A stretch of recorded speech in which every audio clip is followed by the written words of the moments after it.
You spread my wings and fly me to the sky. I feel so alive. It's like my soul thrives in your light. But how I wish you'd be here with me all year around. Ramadan, Ramadan, Ramadan, ya Habib, Ramadan, Ramadan.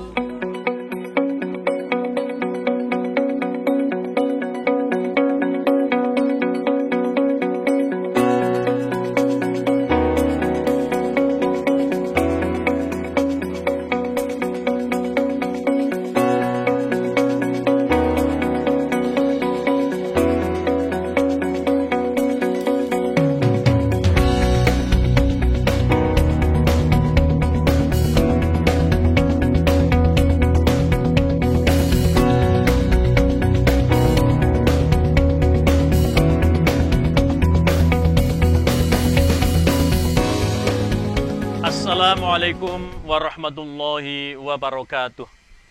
Alhamdulillah, wassalatu wassalamu ala rasulillah, la haula wa la quwwata illa billah. Para pelajar SMA, SMK, PK, PLK Provinsi Jawa Timur, dalam program Pesantren Ramadan Online 1441 Hijriah yang diselenggarakan oleh Dinas Pendidikan Provinsi Jawa Timur dengan tema Baiti Jannati, saya Nur Hamdi Maskur akan menyampaikan judul atau bahasan keteguhan hati dalam menjaga keyakinan. Anak-anak yang saya cintai dan yang saya banggakan,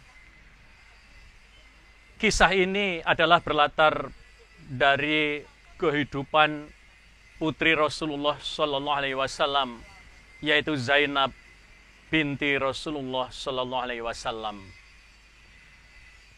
Ketika Zainab mencapai puncak pesona sebagai seorang gadis, Ibunda Khadijah memperkenalkan dan menumbuhkan benih-benih cinta dengan kerabatnya sendiri, yaitu Abul As, seorang pemuda yang gagah dan ternama dari kalangan bangsawan Quraisy. Tidak lama kemudian, Abul As bersama keluarga melamar Zainab ke rumah Khadijah, dan Khadijah sangat bersyukur dan berbahagia karena Rasulullah SAW menerima lamaran Abul As Ibnu Rabi. Dan kemudian pernikahan pun dilangsungkan. Yang selanjutnya kemudian hiduplah bersama dengan Abul As di rumah Abul As. Anak-anakku yang saya cintai dan yang saya banggakan, Zainab begitu mencintai suaminya karena memang suaminya ini adalah orang yang parasnya ganteng. Demikian juga sebaliknya, suaminya sangat mencintai istrinya yang dikenal dengan gadis yang sangat cantik, putri daripada bangsawan Quraisy, yaitu Khadijah, yang sudah terkenal kebangsawanannya, dan juga dari seorang bangsawan dari Bani Hashim yang juga bangsa Quraisy, yaitu Nabiullah Muhammad Sallallahu Alaihi Wasallam. Kehidupan mereka harmonis dan berbahagia.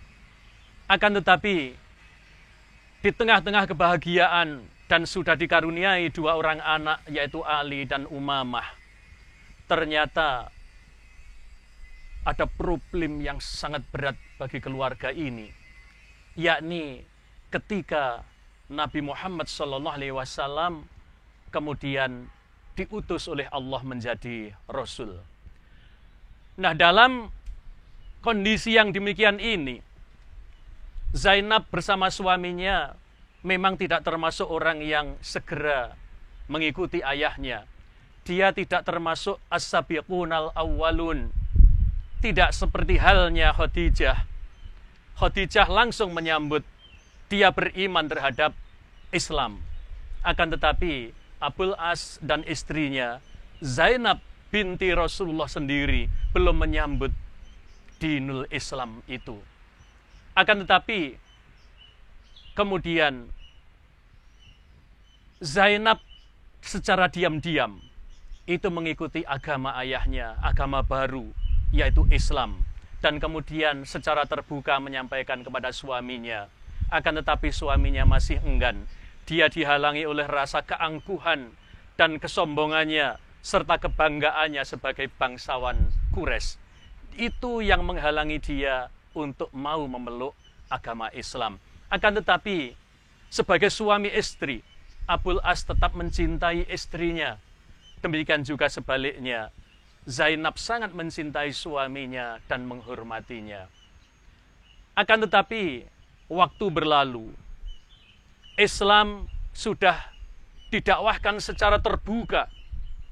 Maka kemudian orang-orang kafir Quraisy itu menunjukkan ketidaksenangannya, dan puncaknya kemudian adalah penyiksaan-penyiksaan terhadap kaum muslimin. Dan itu disampaikan oleh Zainab kepada suaminya. Suaminya pun termasuk mendukung terhadap penekanan-penekanan terhadap umat Islam. Maka anak-anakku semuanya, di situ mulai ada problem. Ketika itu, karena sudah sangat tertekan umat Islam di Mekah, maka kemudian Rasulullah memerintahkan supaya umat Islam itu hijrah ke Madinah. Dan Rasul pun akhirnya juga hijrah ke Madinah yang ditemani oleh sahabatnya Abu Bakar radhiyallahu anhu. Anak-anak sekalian, akhirnya terpikirlah pada diri Zainab. Zainab berpikir akan meninggalkan suaminya. Secara diam-diam dia akan mengikuti hijrah ayahnya ke Madinah. Akan tetapi ketika kepergian Zainab sudah dirancang, mau pergi ke Madinah mengikuti hijrah kaum muslimin, ternyata peristiwa besar terjadi, yaitu ternyata kaum kafir Quraisy di Mekah sudah merancang untuk menyerang Madinah. Dan kemudian terjadilah perang yang hebat, bertemu antara kaum kafir Quraisy dengan kaum muslimin yang ada di Madinah, itu di lembah Badar. Maka kemudian terjadilah berkecamuk perang yang hebat. Di situ kaum Quraisy berjumlah 1.000 orang. Adapun kaum muslimin dari Madinah itu hanya 300 orang. Nah, anak-anakku semuanya, kilatan pedang, jeritan, pekek kesakitan, demikian juga debu-debu yang berterbangan, itu menggambarkan betapa dahsyatnya peperangan yang ada di lembah Badar itu. Maka kemudian selang beberapa waktu, turunlah debu-debu itu ke bumi kembali. Dan nampaklah kemudian secara nyata orang-orang kafir Quraisy banyak yang terkapar. Dan disitulah orang-orang kafir Quraisy yang berjumlah 1.000 itu banyak mengalami yang tewas. Maka kalahlah peperangan kaum Quraisy ini melawan kaum muslimin yang ada di Madinah. Maka anak-anakku semuanya, banyak tentara-tentara kafir Quraisy yang tewas di antaranya. Demikian juga banyak di antara tentara-tentara kafir Quraisy yang ditawan oleh tentara muslim di Madinah. Sedangkan sisanya segera mengundurkan diri dan kembali ke Mekah. Anak-anak semuanya, perang usai. sisa-sisa tentara yang mundur kemudian menuju Mekah kembali. Anak-anakku, Zainab yang ada di Mekah, pikirannya sangat dilematis. Satu sisi, dia mendoakan agar suaminya tidak terjadi apa-apa, tidak termasuk yang tewas. Tapi di sisi lain, dia sangat berharap ayahnya tidak luka sedikit pun dalam peperangan ini. Bahkan Zainab berharap ayahnya memenangi peperangan ini. Dan dia berharap suaminya bisa masuk Islam. Akan tetapi anak-anakku semuanya, begitu ada kabar bahwa tentara kaum Quraisy kembali menuju Mekah, maka Zainab pun termasuk orang-orang yang menunggu kedatangan pasukan itu. Dan dia menunggu suaminya termasuk orang yang kembali apa tidak. Maka ketika rombongan itu datang dengan menundukkan kepala, lambang daripada kekalahan, bahkan kepala-kepala unta pun ikut merunduk, maka itu adalah sinyal bagi Zainab bahwa peperangan ini adalah kalah. Maka dia semakin berat hatinya, jangan-jangan suaminya termasuk orang yang tewas. Maka setiap peleton yang datang itu diamati oleh Zainab. Dan sampai berakhirnya peleton yang datang, ternyata suaminya tidak ada. Maka anak-anakku semuanya, begitu berat hati Zainab, jangan-jangan ia akan kehilangan suaminya yang sangat dicintainya.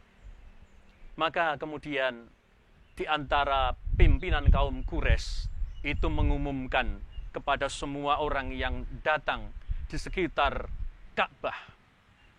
Dia membacakan daftar orang-orang yang tewas, disebut satu persatu. Zainab mendengarkan secara seksama, menunggu suaminya disebut atau tidak. Sampai pada akhirnya, sampai daftar yang terakhir, nama suaminya tidak disebut. Artinya suaminya tidak ikut tewas di dalam peperangan ini. Akan tetapi suaminya tidak ada. Dan tidak lama kemudian, pimpinan Quraisy itu membacakan siapa tentara-tentara yang ditawan di Madinah. Maka dibacakanlah siapa-siapa tentara yang ditawan di Madinah itu. Maka kemudian dia mendengarkan dengan seksama, ternyata di antara tentara yang ditawan itu adalah suaminya. Maka anak semuanya, dia pulang ke rumah, menangis. Dia ingat akan ayahnya, bahwa ayahnya pasti akan bertindak tegas terhadap semua tawanan, tidak akan pilih kasih itu menantunya ataupun bukan. Di dalam kegalauan itu, beberapa hari kemudian Zainab mendengar kabar, ada informasi dari Madinah bahwa tentara-tentara yang ditawan di Madinah itu boleh ditebus. Dan informasi itu menyebar kepada keluarga-keluarga yang di antara keluarganya itu menjadi tawanan di Madinah. Maka karena ini boleh ditebus, keluarga-keluarga Quraisy, kaum kafir Quraisy, mereka semuanya mengumpulkan harta untuk menebus anggota keluarganya yang ditawan. Tidak terkecuali Zainab. Maka Zainab segera melirik benda-benda yang berharga di rumahnya. Akan tetapi anak-anakku semuanya, Zainab tidak memandang benda yang berharga di rumahnya, kecuali satu-satunya adalah kalung yang dipakainya. Dan itu adalah merupakan hadiah dari ibunda tercinta, yaitu Ibunda Khadijah. Berat, akan tetapi bagaimanapun itu akan dilakukan oleh Zainab karena demi bebasnya suaminya. Maka kemudian termasuk kalungnya Zainab itu dikumpulkan dengan harta-harta benda yang lain, kemudian dibawa ke Madinah, dan sampai di Madinah dihadapkan kepada kaum muslimin dan dihadapkan kepada Rasulullah. Setelah dihadapkan kepada Rasulullah, di antara para sahabat itu ada yang melihat dan mengenali kalung Zainab. Dan kemudian dia berteriak, ini adalah kalung Zainab, putri Rasulullah Shallallahu Alaihi Wasallam. Maka kemudian Rasulullah pun tahu, dan Rasulullah sangat kenal bahwa kalung itu memang adalah kalung istrinya dahulu. Maka kalung itu memutar kenangan yang lama. Rasulullah ingat akan istrinya Khadijah. Di samping itu, Rasulullah ingat akan anaknya Zainab yang berada di Madinah. Dia membayangkan betapa lembutnya putrinya dan betapa cintanya putrinya terhadap suaminya, sampai dia mau menebus suaminya itu dengan kalungnya. Maka anak-anakku semuanya, Rasulullah meminta kepada kaum muslimin supaya yang mempunyai kalung itu atau orang yang dibebaskan dengan kalung itu supaya dibebaskan, dan kalau mau kalungnya juga dikembalikan kepada yang punya. Maka kaum muslimin pun setuju. Maka kemudian Abul As bin Rabi' mendapatkan dua pemberian. Yang pertama adalah kebebasan, dan yang kedua adalah mendapatkan kalungnya kembali. Maka Abul As bin Rabi' beserta tentara-tentara yang telah dibebaskan itu kembali ke Mekah. Sampai di Mekah bertemulah dengan Zainab. Zainab menyambut suaminya, ya sebagaimana seorang istri yang menyambut suami yang sangat dicintainya. Akan tetapi anak-anakku semuanya, kehidupan berikutnya dalam berumah tangga, Zainab sangat berharap karena peperangan ini pun juga kalah.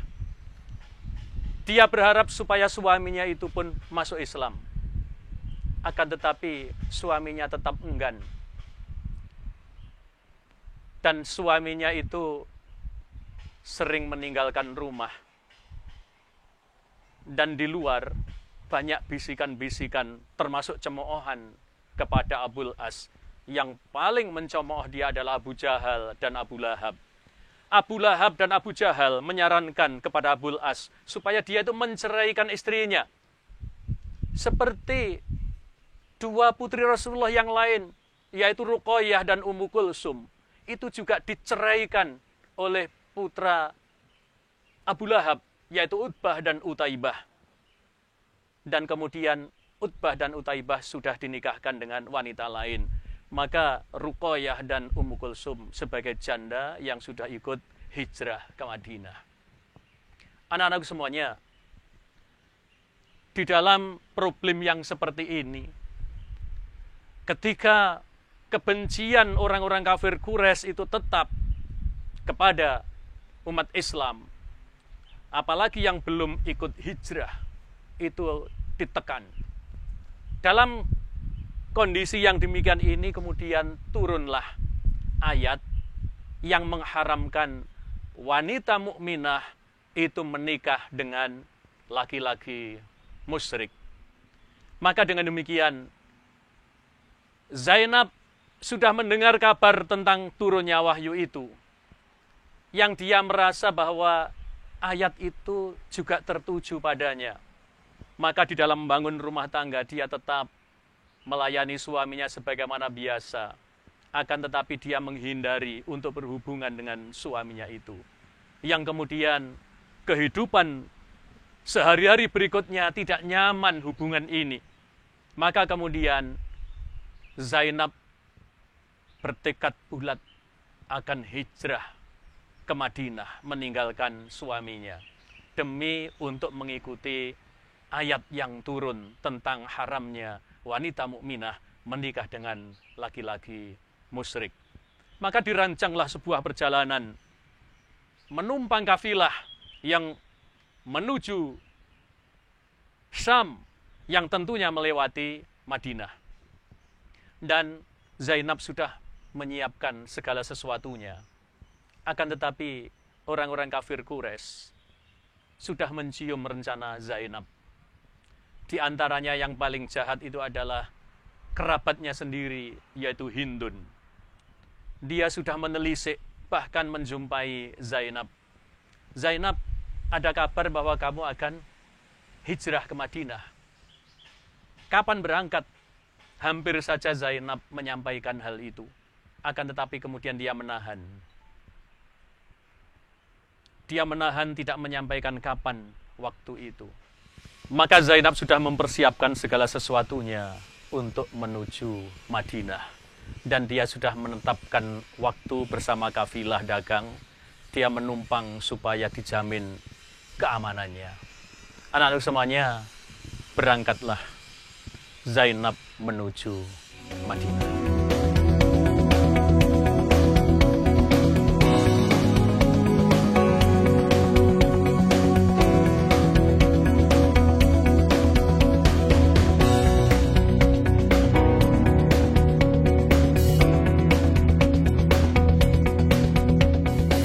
Anak-anakku semuanya yang saya cintai dan yang saya banggakan, sesampainya Zainab di Madinah, maka betapa terkejutnya Rasulullah.